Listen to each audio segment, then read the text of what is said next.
Get Real. This is your host, Erin Thomason. I am joined today by Mike McCormick. Hi, Erin. Thank you, Mike. And we're here with Mike McManus and Lexi Winter from Keller Williams, Boston Metro West in Framingham. Hello. Thank you for joining us. Thank you for having us. So happy to have you here. So, Lexi, you've been on the show before, and Mike, you have not. I have not. So you've been working with Lexi for 8-9 months, maybe? About 8 months. Okay. So I think we're going to focus a little bit more on you today. Okay. Not that we don't love Lexi, but we already love Lexi, and now we're going to love Mike too. So tell us, either of you, about your market and kind of what you've been focusing on lately. I guess I'll start. So I work with buyers. I am on the Winter Property Realty Group. As the lead buyer specialist. I would say my market, I guess, is pretty much all of Massachusetts, except for anything west of Worcester. Okay. I tend to stay a little bit closer to the east. Okay. Area, So not all of territory. Massachusetts at all, like Massachusetts cut in half? Yeah, let's go with Okay. that. I just want to be clear. Put a line through Worcester, and I'll take the right side. Okay. All right. Just to be clear. So primarily buyers, Yep. because you're on the team as a buyer's agent. Yep. Okay. So Lexi, you are listing, and Yes, exactly. Mike helps you out. Mm-hmm. So the nice part about us starting with, younger millennials being a huge part of our, buyer group is we turn them from renters to buyers. So we really needed to have someone who specializes and knows the buyer process like the back of their hand. And Michael can definitely, give the best to our clients. Thanks for that. Yeah, absolutely. Thank you so much. That's good. You're on our team, so that's a good thing. So you're targeting first-time buyers. How are you approaching that at this point? I think last time you talked a little bit about your outreach efforts. What are you focusing on now that Mike has joined the team? We do a lot, actually. We really try to keep our schedule super busy with doing any and everything we can, I want to say. Our team now consists of four of us. So we have, again, me. I started the team originally, and I really have now focused on listings. We have Mike as a buyer's agent. We have Brian as a buyer's agent. And then we have Paulina, who is everything on the back end: transaction coordination, marketing, and event coordination. So by event coordination, we do a lot of first-time home buyer seminars, which is probably one of our most exciting and fun things that we do. It's educational, it's fun, you can network and meet people. So that it really touches like the surface of what we do to generate, educating our first-time home buyers and meeting them. And then we do a bunch of appreciation events, and we do food drives, and we do blood drives, and anything, where we can get involved in the community to meet people and educate them about the home buying process. Absolutely. Yeah. Do you find that there's, like anything in particular that first-time home buyers really need to know, or they almost always never know when they come into your classes and you're able to share that with them? I mean, I think you have like a huge variety of first-time home buyers. You have people who think they know a lot because of what they're reading online, which is great. They start off a little educated. Educating yourself is good, it's right? Like, when you look at Wikipedia and you can't figure out if it's factual Right. Yeah. So they come with a little bit of knowledge, and we just have to, divide the myths from the truths. Yeah. And then we have buyers that simply know nothing. So I think that's why making sure that you have like a buyer's agent like Michael who makes sure he knows everything from our job as a realtor to the lending part. I mean, and being confident in our attorney. Our whole team at this point has to be helping the first time home buyer. There's so many pieces to understand, and until you find a buyer's agent that is diving into each part of that with you, people get lost very easily. I think a lot of first time home buyers, we've actually scooped up other clients from other agents because they were simply so confused, and their agent was either not showing them properties or forgot to mention closing costs, and it's just things that are getting skipped, and people, you wonder why you hear about these first-time homebuyers having terrible experiences or saying, I don't know anything about it. It's like our job is to educate you on all of it, the good, the bad, and the ugly. So, well, I think maybe demographic plays a big part of that too, because you guys are young and you're out there. And I think that a lot of times folks are more comfortable talking to people their own age, and where they might feel confident admitting that they don't know something, or might not feel confident, to someone maybe older. If you're chatting together, then they can ask the questions that they've been wondering. Yeah, I think communication's huge with that too. Yeah. And like nowadays texting is so much more of the way that everyone's talking. And I think with my buyers, especially if they have a question at 7 p.m. and whether this is good for my health or not, I'm going to probably answer the question. 7 p.m. is pretty It's not conservative. too bad. I think you're safe The there. 10 p.m. text I might not answer. Yeah, it's like 7:30 your bedtime. Is that when you're Yeah, feeling like, brush your teeth put and my stuff? show on. Yeah, just like, excuse me, I have my slippers Put on my mask already. on. I can't possibly. But so I found, I haven't done a ton of those, but I find that a lot of times people don't even realize that they're able to buy. They think that they're going to be renting for the next 10, 15 years because of student loans or whatever. And a lot of people are waiting a lot longer to leave their family's house too, thinking that they're not prepared. But once you get into the conversation with them, they realize that there are lots of opportunities that they didn't realize. In some cases, maybe starting with a multi instead of starting with a single. And then that's a good move for your future as an investment.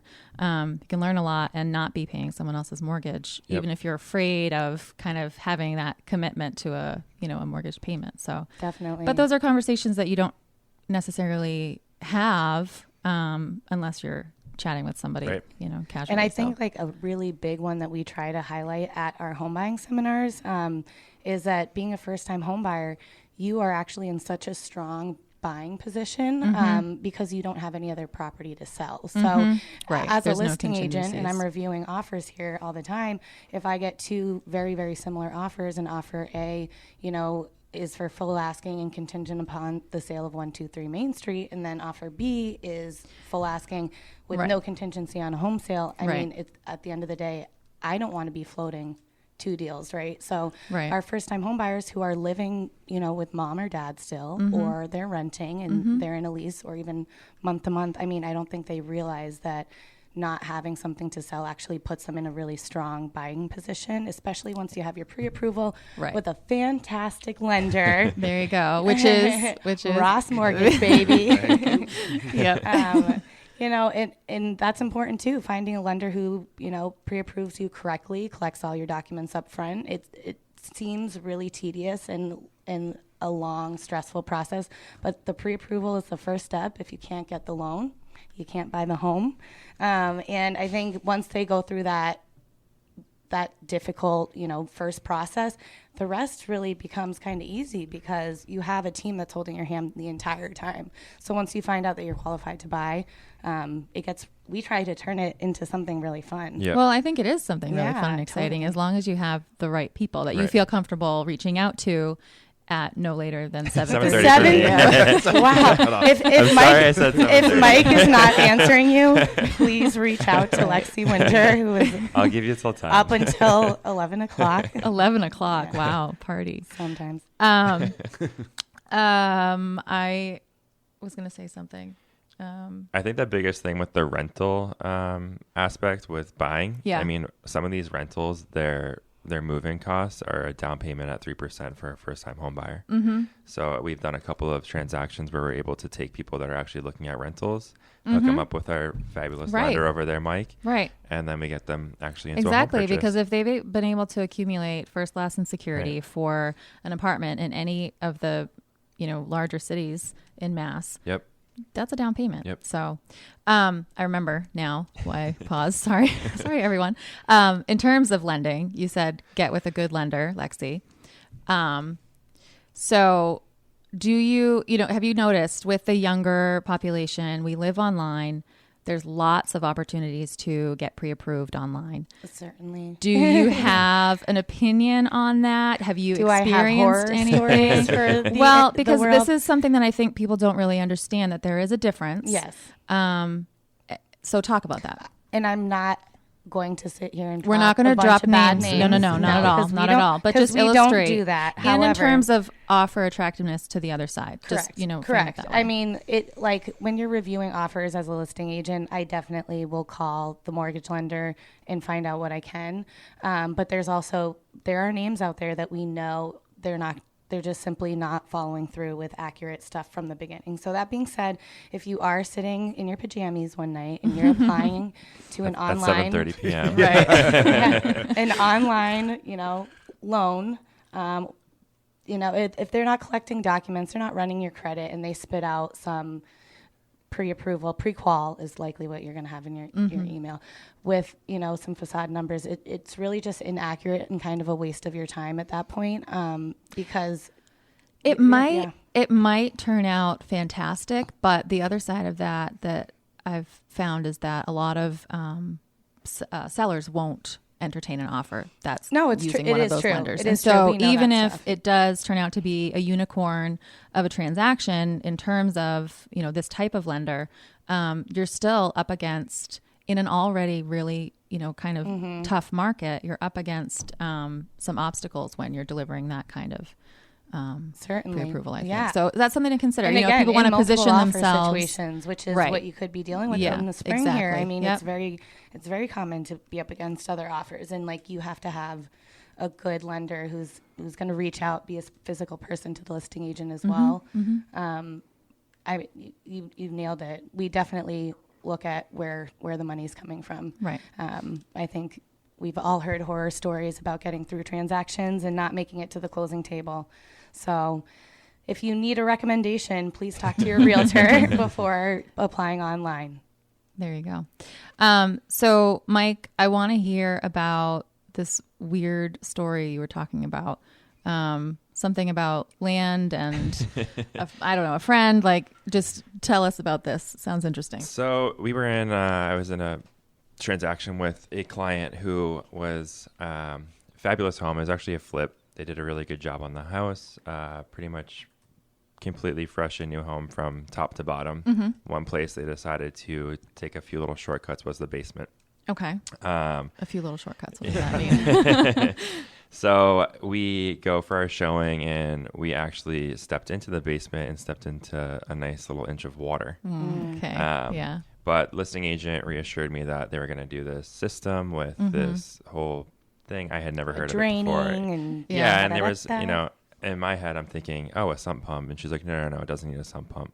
So in my head now, I'm like, okay, well, when we get this offer in and we get it accepted and I do my part, when we do home inspection, I'm going to bring in my reinforcement. So so you went to the fire station, brought a hose back. I got my bucket. So. So we ended up, we got a couple of basement specialists in there to take a look, and lo and behold, it needed a sump pump.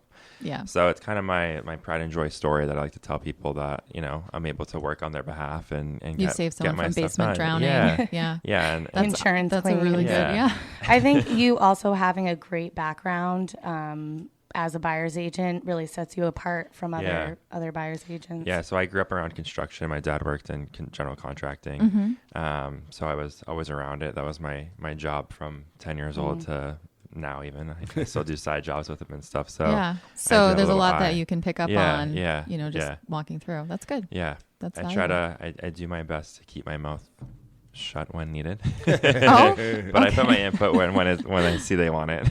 Well, it is nice. But when it's important to speak up, it sounds like you do. So that's good. It's a good feeling to have when you point things out to your buyers during a showing, and then the home inspector comes in and says the exact same thing you did. And you're like, vindicated. I think I know that. We had a home inspection yesterday, and the client was like, I didn't even need a home inspection because he pointed out everything you already pointed out. Yeah. Well, there you go. Well, now you had the inspector come in who's licensed. Right. Exactly. The same thing. Exactly. Right. That's what he's there for. Yeah. Right. And you have that to fall back on because if you waive that, then of course, I would never. Bummer. Depending on a situation. Yeah, you can never say never, but say never. I do love home inspections.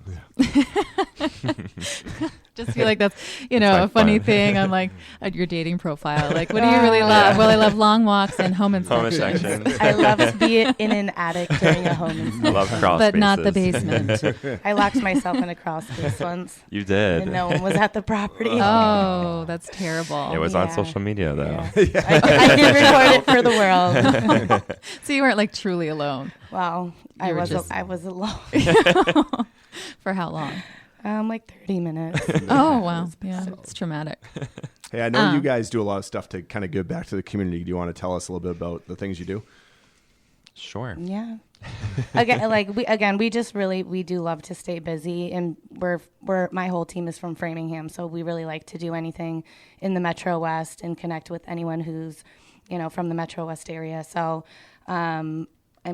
I have a whole list of things, but again, we do door knock. Anytime we have a listing, we door knock the neighborhood of 100 homes, and we will do a food drive around the neighborhood. So one, we can talk to the neighbors, because I don't think a lot of people realize that neighbors help sell homes. They have friends or family looking to get into the great neighborhood that they've raised their kids in.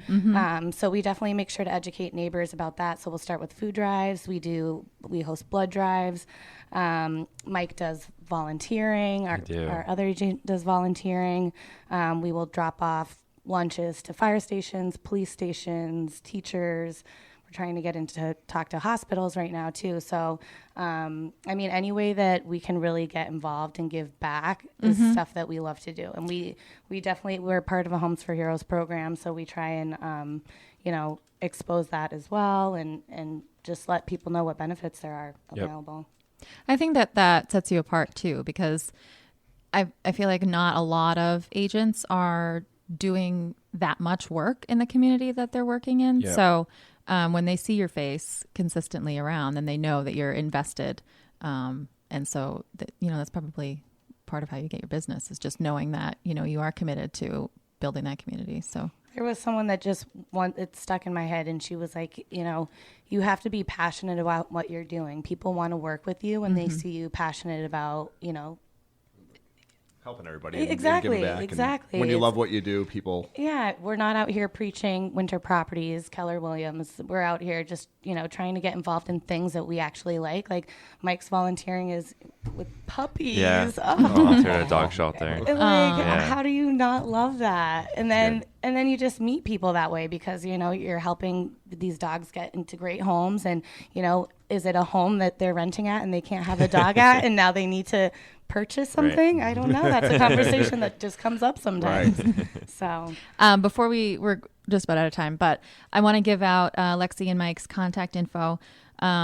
Mike's cell phone is 508-250-1124. And Lexi is 508-904-1667. But check them out on social media. They are everywhere. Lexi is pretty much everywhere. Is that right? Even when she's locked in crawl spaces. yeah. Yeah, right. So they're accessible.